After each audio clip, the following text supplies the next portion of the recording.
السلام علیکم ورحمۃ اللہ وبرکاتہ۔ معزز ناظرین و سامعین، ہادی اسلام ٹی وی 371 یوٹیوب چینل کی طرف سے خوش آمدید کہتے ہیں۔ نظر و حسد سے بیمار کا علاج یعنی کہ دم سیکھیں گے آج کی اس ویڈیو میں۔ آئیے شروع کرتے ہیں۔ بسم اللہ الرحمن الرحیم۔ نظر و حسد سے بیمار کا علاج یعنی کہ دم۔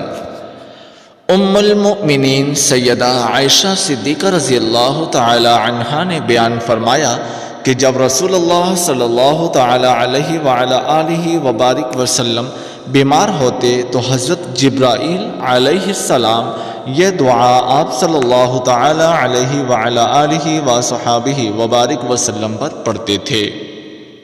دعا سماعت فرمائیے۔ بسم اللہ الرحمن الرحیم۔ بسم اللہ یبریک ومن کل داء یشفیک ومن شر حاسد اذا حسد وشر کل ذی عین۔ دوبارہ پھر سماعت فرمائیے۔ بسم اللہ یبریک ومن کل داء یشفیک ومن شر حاسد اذا حسد وشر کل ذی عین۔ ترجمہ: اللہ کے نام سے وہ آپ کو بچائے اور ہر بیماری سے شفا دے اور حسد کرنے والے کے شر سے جب وہ حسد کرے، اور نظر لگانے والی ہر آنکھ کے شر سے آپ کو محفوظ رکھے۔ آمین ثم آمین۔ صحیح مسلم کی حدیث نمبر 2185۔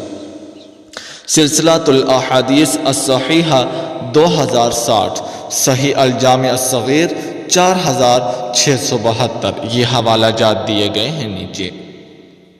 اللہ پاک مجھے اور آپ کو سب کو ہر قسم کے حسد سے، بری نظر سے، بیماری سے، آفات سے، شیطانی شر سے محفوظ رکھے۔ آمین ثم آمین۔ اور اس دعا پر عمل کرنے کی توفیق عطا فرمائے۔ اس دعا کو صبح و شام پڑھا کریں۔ جو بھی کوئی بیمار ہوتا ہے یا پھر کوئی نظر جس کو لگ جاتی ہے وہ اس دعا کو ضرور پڑھا کرے۔ صبح و شام اس دعا کا معمول بنا لیجئے۔ اللہ پاک سے دعا ہے کہ اللہ پاک عمل کی توفیق عطا فرمائے۔ ناظرین و سامعین، چینل پر نہیں ہیں تو چینل کو سبسکرائب کرنا مت بھولیے گا اور ویڈیو کو لائک اور شیئر ضرور کیجیے گا۔ جزاکم اللہ خیر۔ السلام علیکم ورحمۃ اللہ وبرکاتہ۔